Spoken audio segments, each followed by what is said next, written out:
All right, so if you've been with us since the beginning, you know that we've been going through really these house rules. We've been talking about the home and all the ones in black or dark or places we've been already.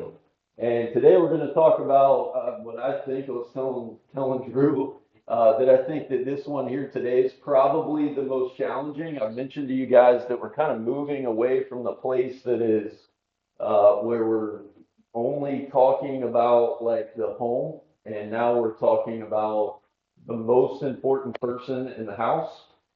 Who is the most important person in the house?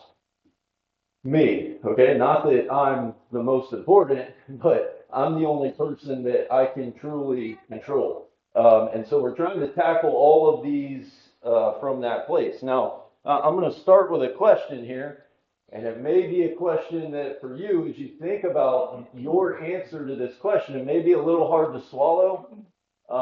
And I don't intend it to be like step on your toes moment, but I also think it's super important that sometimes we try to illuminate the places or shine a light on the places that we don't often go and we don't often talk about. And I think that today is one of those. So here's your question. When is the last time you did something good for anyone outside of your home? When is the last time you served anyone outside of your home? When is the last time that maybe you fought through the feeling of, I don't have time to serve someone, or I don't really want to serve someone, and went ahead and did it anyway? Now it's awful quiet in here, so I know that the gravity of that kind of question, as we reflect on it, is super hard sometimes. And so while that's a hard pill to swallow, I think what's first most important is we make the application to our home first before we move forward. Is that as we talk about this, just like with all the other ones, the best way to teach our kids and to model for our kids who they should be when we're trying to raise them is to do what? Lead by example and to do it ourselves. So if we're actively modeling all of these rules, then surely they're going to get or grab hold of some of it. So again, when is the last time you did something good for anyone outside of your own people? Now I'm saying it like that because typically, who do we do for? Our people. Why is it that way? Huh? That's the easy part. We know them. You see the need. Okay, you see the need. Those are the ones that are the most obvious. They're the ones that we love the most. Not that I love y'all any less, but what so often happens with this rule when we talk about leading by serving is that sometimes we can get hung up in the spot where maybe you can answer this question and you can say, yeah, I know that. That was last week, right? But now here comes the next part of the question is when is the next time you're going to do something good? When is the next time I'm going to fight through those feelings? When is the next time I'm going to reach out and try to serve someone else? Um, so I don't know about y'all. Well, first off, turn in your Bibles to Matthew 25. I want to start here. But I think that, like, out of all the things that we've talked about, out of all the things that we talk about here, not just in this class, but out there um, amongst each other in our small groups. Like I would say, as I sat and I started to think on this one, this is the one part of everything that we should be that oftentimes gets cast off to the side, right? Serving people, being people that fill needs. And so I want you to know that we're not talking about here today serving inside of the home, okay? And I say that, or we're going to move the direction of outside of the home here today because I'm assuming you're doing pretty good at home, right? Please say yes. Okay. I mean, it may not be with a smile on my face that I'm serving a 14 and a 12 and a 4 and a 2-month old or whatever the case is for you. But I know in my case, I'm the grocery getter, I'm the Uber driver, I'm the packed lunch guy, I'm the chef, but so are you, right? I mean, we are constantly serving the needs of our children. So again, how's that going? I hope good. May not be fun, but we do that part pretty well. Why? Going back to the first question, they're in our home. We love them. Those are our kids. Those are our babies. Now, I know that I'm jumping the gun here on your daily Bible reading, but look at Matthew 25. I think this is super important to start. We talked about this in our Thursday class this week as it relates to First John. But we know, like, what is the first parable told in Matthew 25?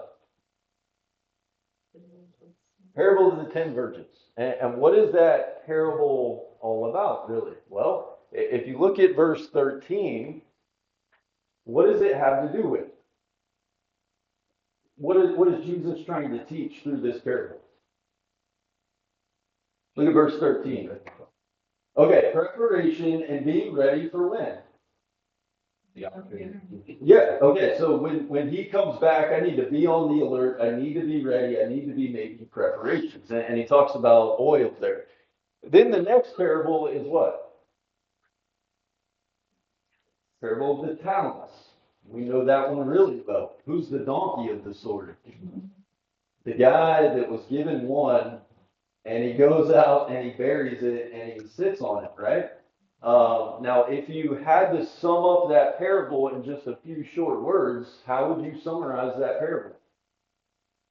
Poor use of resources. Okay, poor use Of resources. Okay, or it could be that we should have better use. So it's kind of like you use it or lose it, because what we see in verse 16 is that the one guy that received five, he went out and multiplied it. He went out and did something with it. Now, if we get past those two parables that we talk about so much, and we get down to verse 31, Jesus goes on to talk about, okay, so if we were to ask the question, okay, Jesus, specifically, what are you talking about with these talents?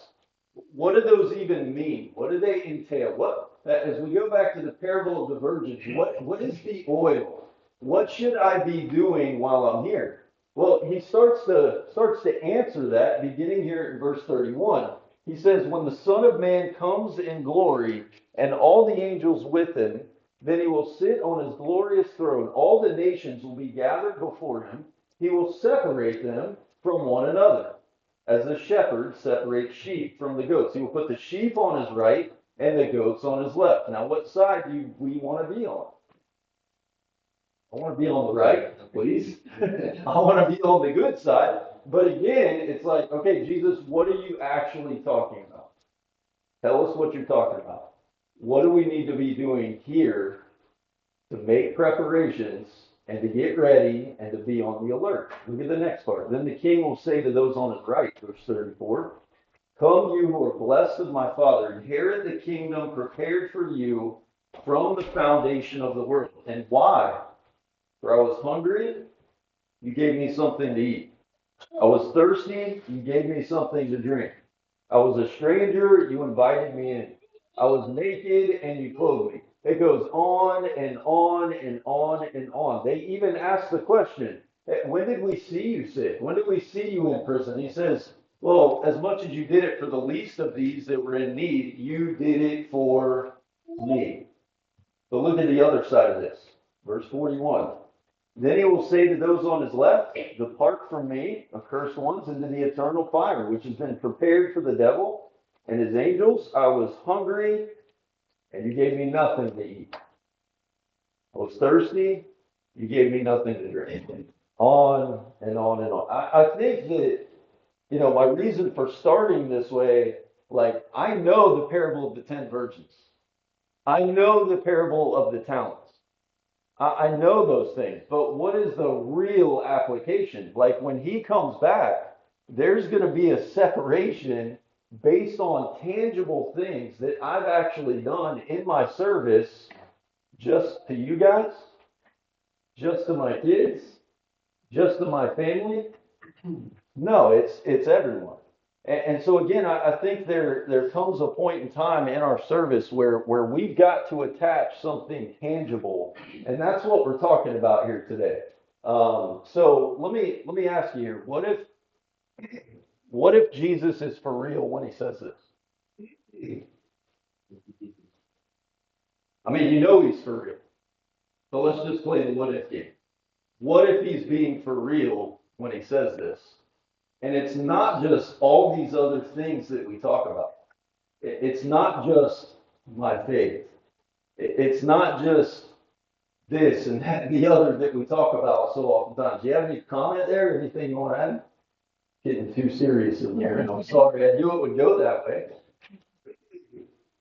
Jed, the reality is I better get cooking, right? Yes. I better get to serving. Yeah. Yeah, and we're gonna talk about like it shouldn't just be the fact that okay, I got to go start doing. There should be some things that are behind why I'm doing it. And what do you learn from here? What should be behind my service and filling needs of other people? Should be my love for him, right? That's the way that works. All right, so hopefully that's got your attention a little bit. But the problem is, I have a problem with that. The piece of attachment that is this to this rule today and serving. And so, why is it that way? It may not be that I have a problem with it, but why does this, or reading this, why does it make us so uncomfortable? Maybe you don't feel uncomfortable. Because Go ahead, Mary Lee. it's a call to action that maybe we're reluctant to do, or maybe we already feel like there's so much else on our plate that we're not sure that we're going to be able to do it, and what those consequences are if we don't. Okay, all right. Amber, you about to say something? I was just saying, it's a very precise line. Yeah. And there's, you do it or you don't, and you're gonna be on whatever side you choose. Yeah. Not he chooses, you choose, because right. it's your actions and what you do in your life to determine where you go.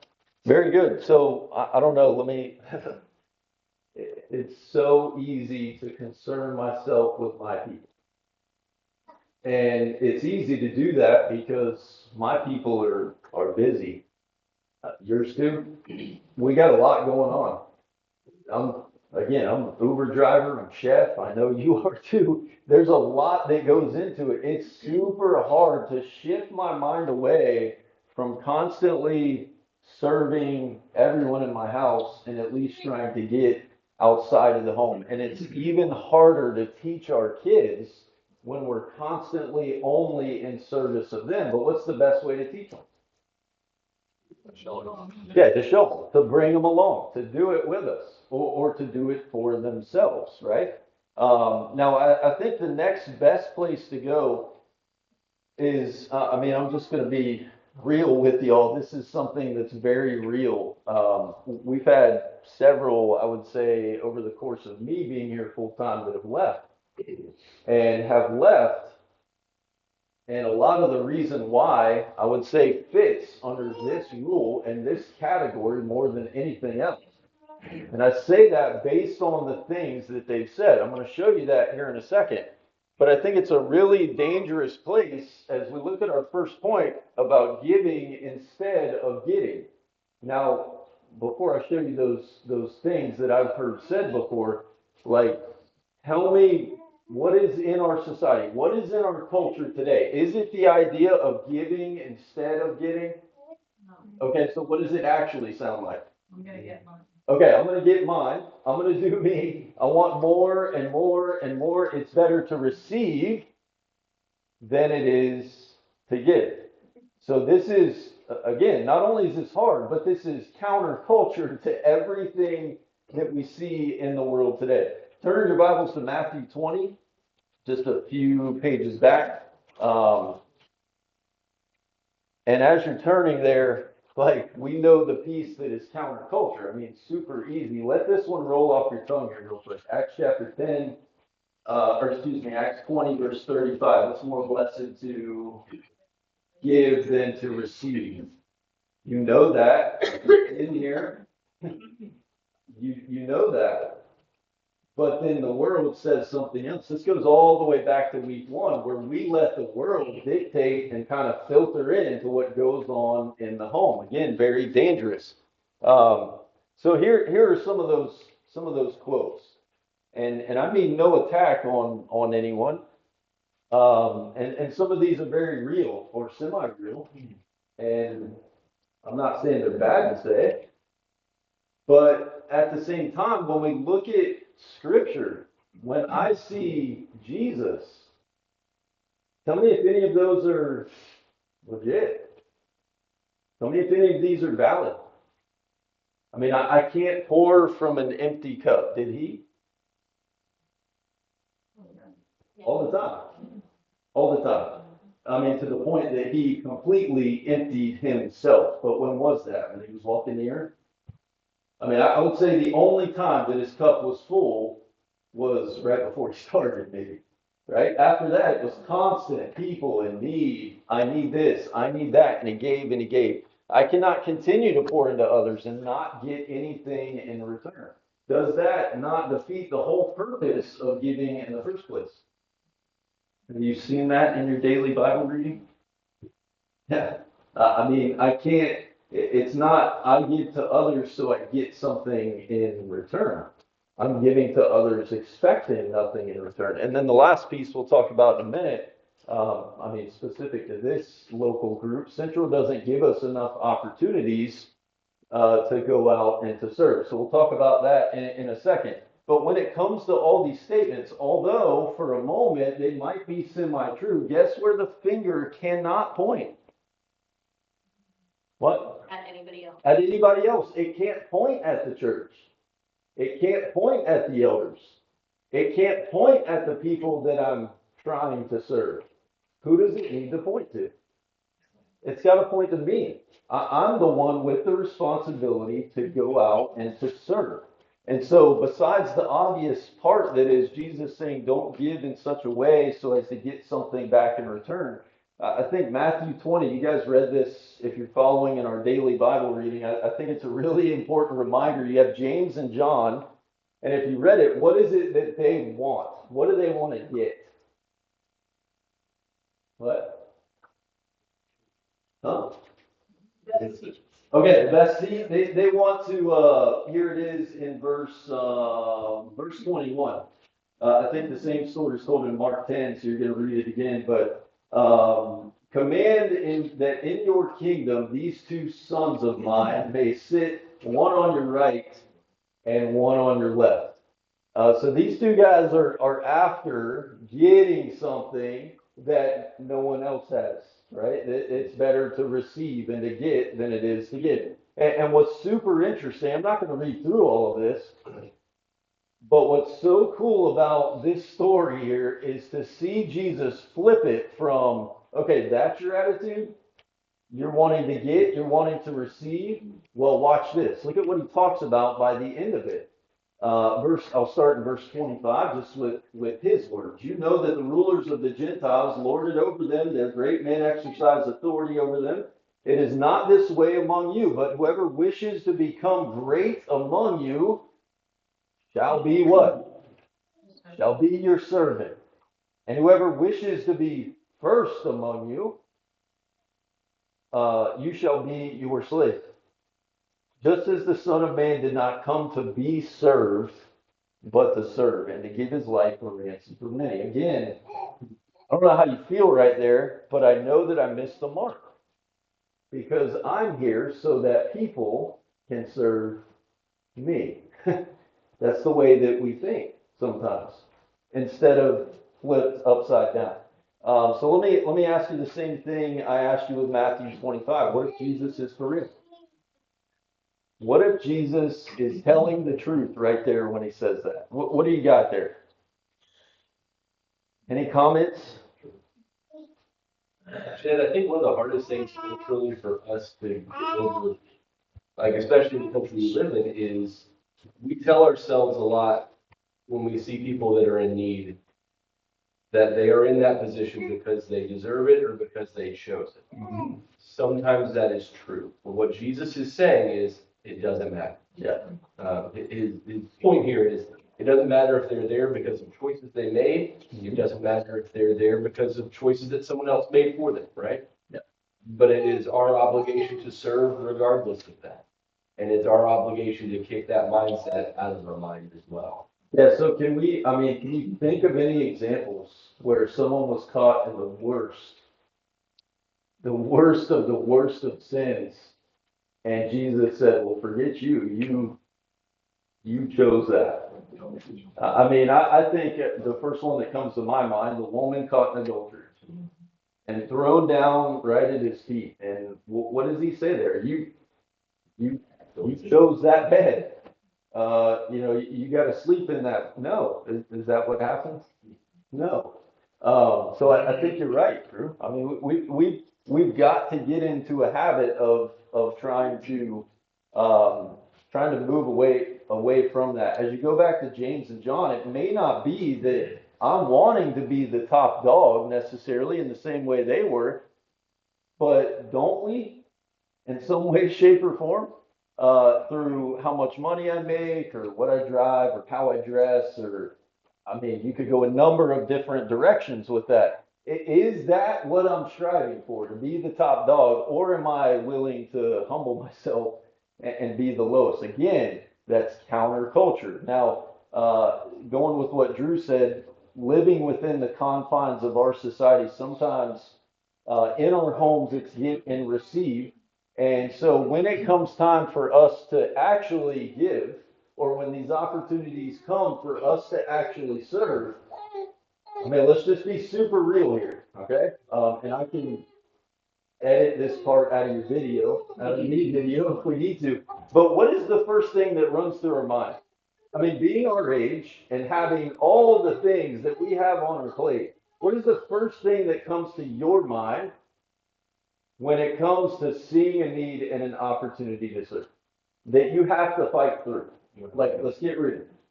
Do I have time for it? Yeah, I don't have time for it. Someone else has more time, or someone else has more resources to do it, right? What else? I'm tired. I'm tired. Yeah, yeah. I've had a hard week this week. It's time for some R&R. Now, is that important? Sure. Yeah. Okay, super important. I'm not saying it's not. I don't want you to think that taking care of you is not important. That's super important. If you don't do that, you can't serve anyone else, right? What else? Sonny, were you about to say something? I was gonna say, I don't know them, so I'll let their people handle it, because I don't know them, that would be awkward. Yeah, and I think in the same way, when it comes to our money, sometimes I don't know if I can trust them with this. I don't know if I can trust them with this money, but I don't know, sometimes does it matter? No. If I have the resources, if I'm able to do it, maybe some of those scenarios, again, I'm not discounting the fact that you should make a good determination. We're not throwing our money away. But yeah, what else? Anything else? Safety. Safety? Yeah. Yeah. Worry about our safety. Yeah. Yeah, and actually that's something that we've become, I don't know about y'all, we've become maybe overly safe. From the standpoint, I don't know, it takes me 30 seconds to walk to my car, get in my car, come here, I drive home, I walk right back in the house. Maybe you drive into a garage, no one sees me. I stay boxed in, closed in. Sometimes there's days I don't even interact with anyone, right? Because we are that way. It may not be safety, but we live lives of isolation. Anything else right there? This person can't be helped. Okay, yeah. Which should move us to the place of saying, I need to help all the more, right? Or you tried so much that it's like, okay, it's Yeah. a dead end. Well, that's a very, anyone else thought that before? You help and you help and you help and you help, and it's like there's no movement or maybe some movement backwards. What do I do right there? I don't know. I don't know. Not that I'm gonna dive all into that. But anything else that you fight through? Is it gonna help them or is it gonna harm them? Okay. Yeah, in some cases, you're right, Joey, that if I help, it could actually hurt them, especially financially, I would say, right? So what I want you to see is that as we jump to all of these things that we say and that we think in our mind, the more that we do it, the more it becomes habit. Do we more and more get to the place where that's our fallback? And I'm just like the man in the parable of the talents, the donkey of the group, to where I've got more than enough time, maybe resources, money, whatever it is, and yet I go out, I dig a hole, and that excuse plays over and over again in my mind, right? And those are things that can become habits. So you tell me, what does the story of Jesus look like if he didn't do this rule? Wouldn't be a whole lot to it, would it? Right? Go ahead. The crazy thing about it is, like, we think about, like, the people that Jesus helps in Scripture. I mean, we're told numerous times that the people that he is helping are the people that society is cast on, right? It is the people that no one else cares about, or it is the people, like the one with the issue of blood, who have for years been struggling with the same issue. And I think society has looked at these people and said, they are unhelpful, right? And yet, Jesus says, I will go to them. I will help them. And he does it with people of all stratospheres of society. I mean, we see it with the highest of the high end of Roman soldiers. We see it with rich people. We see it with the poorest of the poor. I think the answer is that he just wasn't very selective about who he was choosing to help and not help. It was a wide net. And that's something else that we're challenged by, right? Yeah. I mean, if they don't look a certain way, if they don't dress a certain way, we have a hard time. And Megan, were you about to say something? Yeah, just to add to that, in this section, I think what we see is James and John not recognizing they're still seeing Jesus as what they wanted to see as a king. Right. Because they wanted to know who was going to be at his right and his left. Well, who has someone at the right and left? A king. Well, that is God. And so what they don't realize is Jesus is at God's right hand. Like, we're told that. So they haven't put that together yet. Right. So I think what they're seeing here is Jesus still as that person. But what he says is, no, I'm not that person. Yeah. You're not supposed to be that person. And that's where he says you're going to be the slave, the servant. Like, Yep. that's what you're supposed to be. Yeah, we're going to look at part of that. I think the greatest example of that is when Jesus leans over, grabs a towel, washes their feet, becomes that before he goes to the cross. So I just want to put this before you. Luke 6 is the one that I referenced just a little while ago. If you do good to those who do good to you, what credit is that to you? I mean, if I only do good, if I only serve in such a way or such a capacity to where they can do something back for me, or I get some kind of credit, or I get on social media, or this, that, like that could go a lot of different places. So like this is one of the values of the kingdom of Jesus, and it needs to be seen in the home by our kids. If we aren't modeling this, then how are they ever going to get there, right? So again, super hard in a materialistic world. Let me get to the next one. So we look for opportunities to do good. So that word, or I don't know what it would be in the Greek, but do good is all over the place, right? That's the idea here. And so while we as a congregation find opportunities to do good and to serve, is that what we're waiting on? Is that the extent of my service outside of this family, my family? Like if that's what we're waiting on, then this is totally and completely valid, is it not? It is the job, and not the job, it is the responsibility of each and every individual person to go out and to do good. Now, in the same way, is it also the responsibility of the church? Yes. Yes, I'm not discounting that. But if the only time I'm looking or actively engaged in serving is when the elders, presented, or you see something on Central Family, I would say we've missed the mark. All right, so notice that do good, and then we also find it in Acts 10. Here's the Acts 10, where we see that Jesus went about. I mean, this is the best description of his life, I would say. He went about doing good over and over and over. You see it in Galatians 6 and verse 10. You see it in Hebrews 13, verse 16. So, I mean, again, like, I don't know, what is good? I mean, let's attach something to it. What is good that I can be doing? I'm not talking about waiting around for the church to say, hey, you know, here's an opportunity. What are the actual things that pop up where I can do good?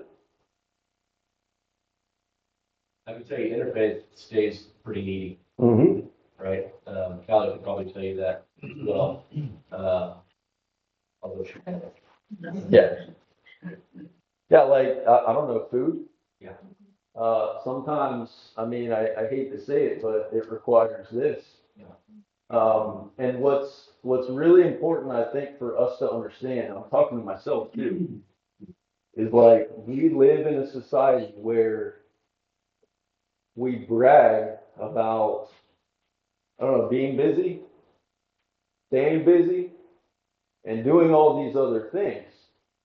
But at some point in time, I've got to, going back to the parables, I've got to make preparations to serve.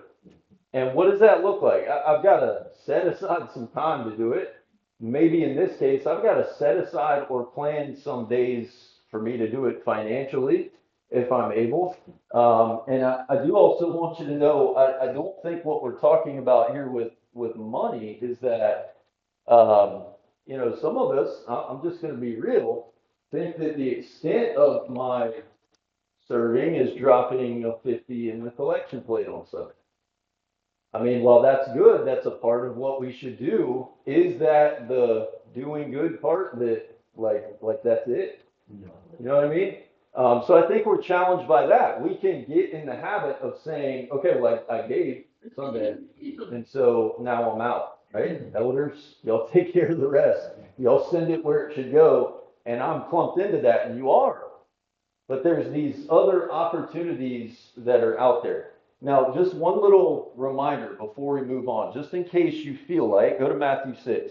Just in case you feel like you get absolutely nothing in return for your giving, like, let me just remind you of something. In Matthew 6, so what are you about to say that? Yeah, I have it with them. Okay, There. well then you read it. No, I don't need it. Okay. Matthew 6, beware. So here's a part of the challenge. And remember, this is the Sermon on the Mount, verse 1. Matthew 6, verse 1. Beware of practicing your righteousness before men to be noticed by them. Otherwise, you have no reward with your Father who is in heaven. Now, I think we're really good right there. I don't think anyone goes out, and I'm not standing up here today saying I doubt everyone's like actually serving. We should be serving behind closed doors, right? That should be something that's happening. But here, look at verse 2. Here's what you get in return. When you give to the poor, don't sound the trumpet before you, as they do in the synagogues and in the streets, so that they may be honored by men. Truly, I say to you, they have their reward in full. But when you give to the poor, don't let your left hand know what your right hand is doing, so that your giving will be in secret, and your Father who sees what is done in secret will reward you. So I think that, you know, to think that maybe we don't get anything in return, we don't often think about it in the context of that kind of reward, right? Storing up for myself treasures in heaven, right? Hillary? And my Bible says needy, and I understand that we equate that with poor, Mm-hmm. but really, in my mind, needy is anyone who needs something. Yeah. So sometimes that's just love, Mm-hmm. a listening ear, Yeah. a meal, time, like Yeah. effort. Yeah. Well, and here's the cool part. Go ahead, Sonny. No, go No, you go. Finish. Okay. Here's the cool part about where we're at. I love y'all, and I hope you love me.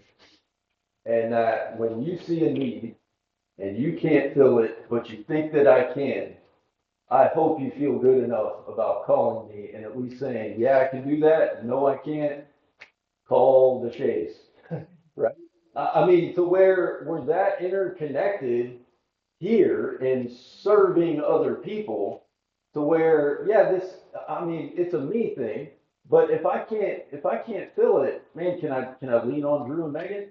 Can I call Eric? And you know what I mean? Like that's a We part are a of, resource. what's that? We are a resource. Exactly. Yeah. I mean, not just me, but when I say we, I mean us as a congregation. Yep. We are a tool to be used Right. for the greater good. Yep. Yep. And I'm just gonna tell you, you guys are gonna see a lot more needs out there than I will sitting up here in an office, you know?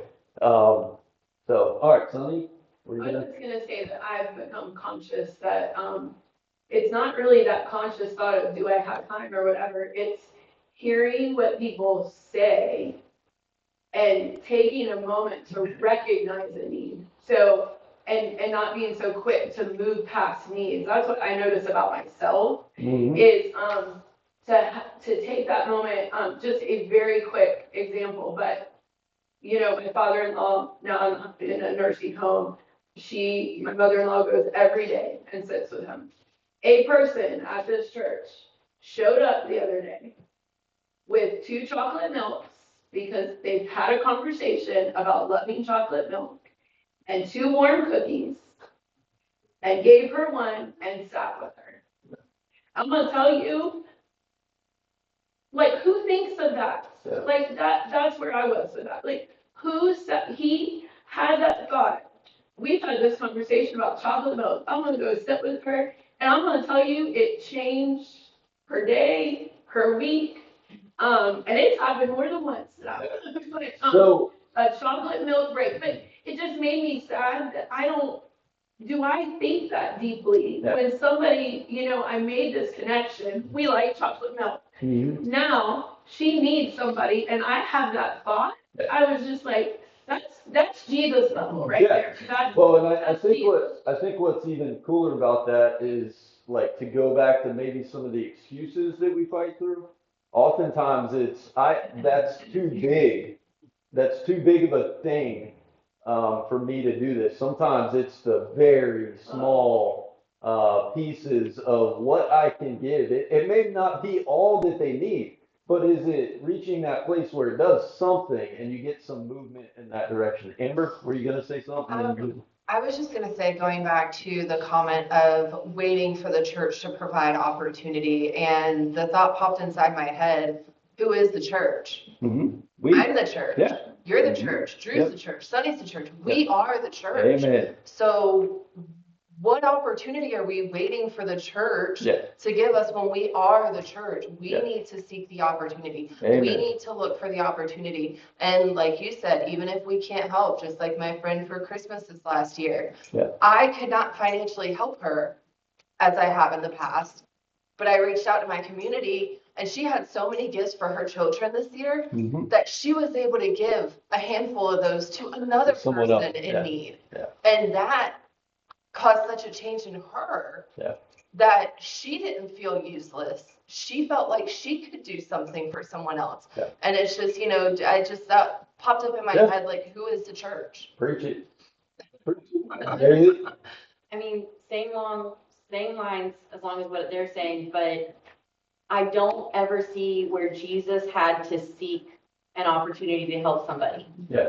He was already in so many positions that those opportunities presented them to him. Yeah. And maybe because of what people knew about him, or maybe because, well, no, I mean, that's it. It's because of what people knew about him, because he was known for helping, so people sought him out for help. Yeah. And if we embody that same spirit, because we don't have to be in the exact right place in the exact right time. Yes, that helps, and we can listen exactly like Sonny did, because that's where most of my opportunities come from, is hearing it out in the community and then responding. Yeah. But so often I do it in such a secretive manner, and I'm not trying to pat myself on the back, but that other people don't know that I'm somebody who might be able to help. Mm-hmm. And so then that's that fine line but Jesus was sought after because he knew. Yeah. I mean, there's people in this church that we all know we could go to and get help. Yeah.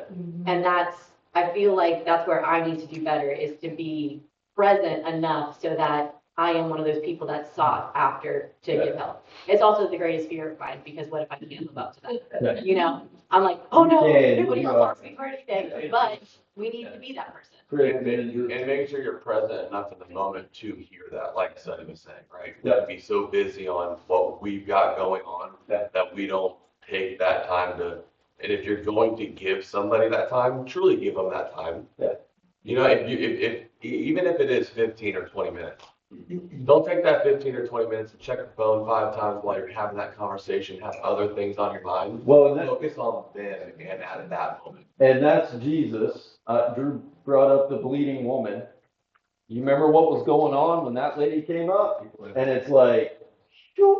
I mean, like totally zoned in on her. Before Drew makes this last comment, we'll take this in the next class, because I would say the most important piece of this is the heart that's behind it, right? And that is love. Go ahead, Drew. You learn interesting things about good people at a funeral. And the one that always and eternally will stand out to me, people that grew up in this congregation or that are old enough to remember, was Lynn Shepherd, right?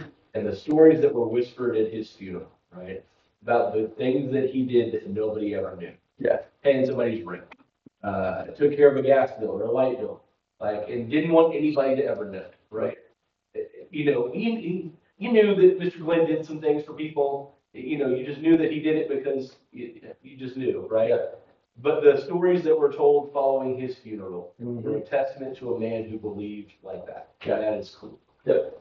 Very good. Thank y'all. We're a little late, so hurry up.